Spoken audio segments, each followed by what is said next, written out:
ಮೊಳಕೆ ಹುರುಳಿಕಾಳು ಸಾಂಬಾರನ್ನ 2 ರೀತಿಯಾಗಿ ಮಾಡ್ತೀನಿ. ಅದರಲ್ಲಿ ತುಂಬ ಟೇಸ್ಟಿಯಾಗಿ ಬೇಕು ಅಂದರೆ ಈ ರೀತಿ ಮಾಡಿದ್ರೆ ಸಕ್ಕತ್ತಾಗಿ ಬರುತ್ತೆ. ಸೊ ಬನ್ನಿ ಹೇಗೆ ಮಾಡೋದು ಅಂತ ನೋಡೋಣ.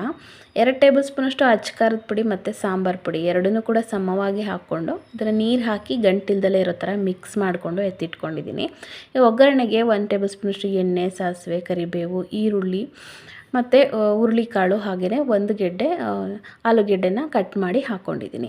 ಆನಂತರ ನಾವಿಲ್ಲಿ ಮಿಕ್ಸ್ ಮಾಡಿ ಇಟ್ಕೊಂಡಿರುವಂಥ ಖಾರದ ಪುಡಿ ಮತ್ತು ಸಾಂಬಾರು ಪುಡಿ ಇತ್ತಲ್ವ, ಅದನ್ನು ಇದಕ್ಕೆ ಹಾಕ್ಬಿಟ್ಟು ಚೆನ್ನಾಗಿ ಕುದಿಸ್ಕೋಬೇಕು ಹಸಿ ವಾಸನೆ ಹೋಗೋವರೆಗೂ.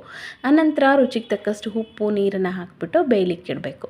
ಇದು ಒಂದು 3 ವಿಷಲ್ ಆಗಲಿ. ಅಷ್ಟರಲ್ಲಿ ರುಬ್ಬೋದಕ್ಕೆ ಅಂತ ಹೇಳಿಬಿಟ್ಟು 1 ಗೆಡ್ಡೆಯಷ್ಟು ಈರುಳ್ಳಿ, 1 ಇಡೀ ಕಾಯಿ ತುರಿ, 1 ಟೇಬಲ್ ಸ್ಪೂನಷ್ಟು ಹುರಿಗಡಲೆ, ಹಾಗೆ ಸ್ವಲ್ಪ ಪ್ರಮಾಣದಲ್ಲಿ ಹುಣಸೆಹಣ್ಣು. ನಾನು ಇದಕ್ಕೆ ಟೊಮ್ಯಾಟೊನ ಯೂಸ್ ಮಾಡಿಲ್ಲ. ಟೇಸ್ಟ್ ಅಂತೂ ಸಖತ್ತಾಗಿ ಬರುತ್ತೆ ಹುಣಸೆಹಣ್ಣು ಯೂಸ್ ಮಾಡೋದ್ರಿಂದ. ಸೊ ಇಷ್ಟರಲ್ಲಿ ಕಾಳು ಕೂಡ ಬೆಂದಿತ್ತು. ನಾನಿಲ್ಲಿ ರುಬ್ಬಿಟ್ಕೊಂಡಿರುವಂಥ ಕಾಯಿ ಏನಿದೆ ಅದನ್ನು ಕೂಡ ಇದರೊಳಗಡೆ ಮಿಕ್ಸ್ ಮಾಡ್ಕೊತಾ ಇದ್ದೀನಿ. ಮೊದಲೇ ಒಗ್ಗರಣೆ ಹಾಕಿರೋದ್ರಿಂದ ಒಗ್ಗರಣೆ ಹಾಕೋಂಥ ಅವಶ್ಯಕತೆ ಇಲ್ಲ. ಚೆನ್ನಾಗಿ ಕುದಿಸ್ಕೊಳ್ಳೋಣ. ಮುದ್ದೆ ಜೊತೆ ಮೊಳಕೆ ಹುರುಳಿಕಾಳು ಸಾರು ರೆಡಿಯಾಗುತ್ತೆ. ಇದು ಉಪ್ಪಿನಕಾಯಿ ಮತ್ತು ತುಪ್ಪ ಹಾಕೊಂಡು ತಿಂತಾಯಿದ್ರೆ ಸಕ್ಕತ್ತಾಗಿರುತ್ತೆ. ಮೊಳಕೆ ಹುರುಳಿಕಾಳು ಸಾಂಬಾರನ್ನ 2 ರೀತಿಯಾಗಿ ಮಾಡ್ತೀನಿ. ಅದರಲ್ಲಿ ತುಂಬ ಟೇಸ್ಟಿಯಾಗಿ ಬೇಕು ಅಂದರೆ ಈ ರೀತಿ ಮಾಡಿದ್ರೆ ಸಕ್ಕತ್ತಾಗಿ ಬರುತ್ತೆ. ಸೊ ಬನ್ನಿ ಹೇಗೆ ಮಾಡೋದು ಅಂತ ನೋಡೋಣ. 2 ಟೇಬಲ್ ಸ್ಪೂನಷ್ಟು ಅಚ್ಚ ಖಾರದ ಪುಡಿ ಮತ್ತು ಸಾಂಬಾರು ಪುಡಿ ಎರಡನ್ನೂ ಕೂಡ ಸಮವಾಗಿ ಹಾಕ್ಕೊಂಡು ಇದನ್ನು ನೀರು ಹಾಕಿ ಗಂಟಿಲ್ದಲೇ ಇರೋ ಥರ ಮಿಕ್ಸ್ ಮಾಡಿಕೊಂಡು ಎತ್ತಿಟ್ಕೊಂಡಿದ್ದೀನಿ.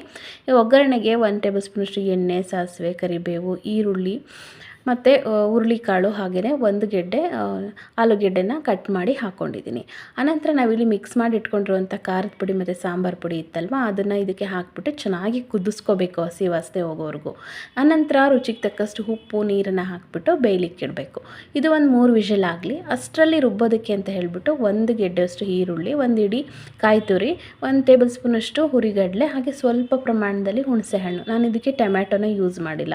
ಟೇಸ್ಟ್ ಅಂತೂ ಸಖತ್ತಾಗಿ ಬರುತ್ತೆ ಹುಣಸೆಹಣ್ಣು ಯೂಸ್ ಮಾಡೋದ್ರಿಂದ. ಸೊ ಇಷ್ಟರಲ್ಲಿ ಕಾಳು ಕೂಡ ಬೆಂದಿತ್ತು. ನಾನಿಲ್ಲಿ ರುಬ್ಬಿಟ್ಕೊಂಡಿರುವಂಥ ಕಾಯಿ ಏನಿದೆ ಅದನ್ನು ಕೂಡ ಇದರೊಳಗಡೆ ಮಿಕ್ಸ್ ಮಾಡ್ಕೊತಾ ಇದ್ದೀನಿ. ಮೊದಲೇ ಒಗ್ಗರಣೆ ಹಾಕಿರೋದ್ರಿಂದ ಒಗ್ಗರಣೆ ಹಾಕೋಂಥ ಅವಶ್ಯಕತೆ ಇಲ್ಲ. ಚೆನ್ನಾಗಿ ಕುದಿಸ್ಕೊಳ್ಳೋಣ. ಮುದ್ದೆ ಜೊತೆ ಮೊಳಕೆ ಹುರುಳಿಕಾಳು ಸಾರು ರೆಡಿಯಾಗುತ್ತೆ. ಇದು ಉಪ್ಪಿನಕಾಯಿ ಮತ್ತು ತುಪ್ಪ ಹಾಕೊಂಡು ತಿಂತಾಯಿದ್ರೆ ಸಕ್ಕತ್ತಾಗಿರುತ್ತೆ.